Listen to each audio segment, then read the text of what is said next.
Maktabni oldidan uy xarid qilishni birinchi plyusi bolalaringiz obed vaqtida uyga kirib bemalol ovqatlanib chiqadi.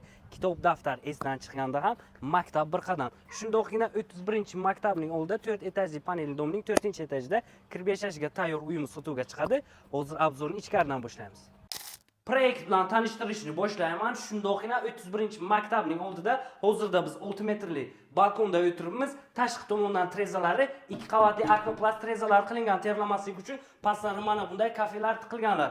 O'zlari uchun taxlab qo'yganlar. Mana bu yerda ovqat pishirib, ovqatlanish uchun joy taxlasangiz bo'ladi. Menga yoqgan tarafi mana bu mebellarni qo'shganlar 6 metrli balkonlar bilan ayollar uchun ishlashga juda ham qulay. Xo'p, mana bu pastlari kafel qilingan. Eng asosiysi sanuzelari alohida yuvinish xonasi pastdan tepasigacha kafel qilingan. Hojatxonasini ham ko'rishingiz mumkin. Uy ideal remontda kirib yashashga tayyor holatda, hech qanday xarajatlari mavjud emas.